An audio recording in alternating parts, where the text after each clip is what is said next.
வணக்கம். இன்று நாம் பேசப்போவது ஒரு மகான் பற்றி. அவர் பெயர் யோகிராம் சுரத்குமார். மக்கள் அன்போடு அழைக்கும் பெயர் விசிறி சாமியார்.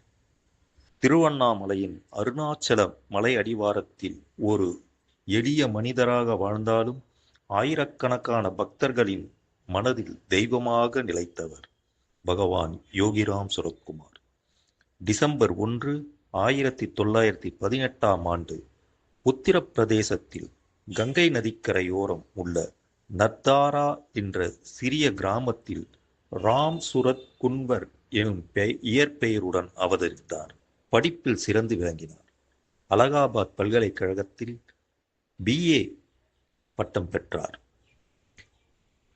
பீகாரில் ஒரு கிராம பள்ளியின் தலைமை ஆசிரியராக பணியாற்றினார்.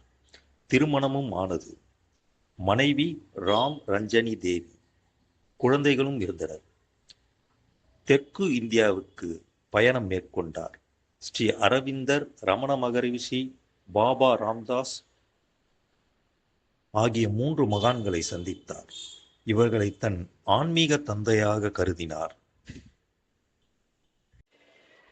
1952இல் பாபா ராம்தாஸிடம் ஓம் ஸ்ரீ ராம் ஜெயராம் ஜெய ஜெயராம் என்ற மந்திர உபதேசம் பெற்றார். ஒரு வாரம் தொடர்ந்து ஜெபித்த போது கடவுள் உணர்வில் திளைத்து ஆனந்த நடனமாடினார். குரு உத்தரவுப்படி பெரிய மரத்தடியில் மற்றொரு மரம் வளராது, போய் யாசகம் செய் என்று சொல்லப்பட்டது. 7 ஆண்டுகள் இந்தியா முழுவதும் யாசகனாக திரிந்தார். 1959இல் திருவண்ணாமலை வந்து சேர்ந்தார். அருணாச்சல மலை அதுவே அவரின் ஆன்மீக இல்லமாக மாறியது. பச்சை துர்பான், எளிய வெள்ளை சட்டை, கையில் ஒரு விசிறி, மற்றொரு கையில் பிச்சை கிண்ணம். ஆனால் அந்த எளிமையின் பின்னால் ஒரு பேரொளி இருந்தது. அவர் தன்னை பிச்சைக்காரன் என்று கூறிக்கொள்வார்.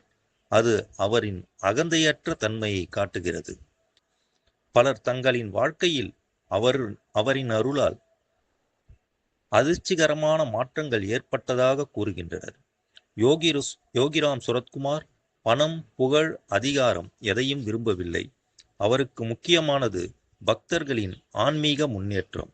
அவரது ஆசிரமம் இன்று திருவண்ணாமலையில் பக்தர்களுக்கு அமைதி தரும் தெய்வீக தலமாக உள்ளது. 2001ஆம் ஆண்டு அவர் மகா சமாதி அடைந்தாலும் அவரது அருள் இன்றும் வாழ்கிறது என்று பக்தர்கள் நம்புகின்றனர்.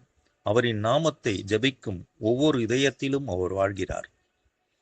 நாம் அனைவரும் மன அமைதி, ஆனந்தம், இறை நம்பிக்கை வேண்டுமென்றால் ஒருமுறை மனதார சொல்லலாம், யோகிராம் சுரத்குமார், யோகிராம் சுரத்குமார், யோகிராம் சுரத்குமார், ஜெயகுரு ராயா.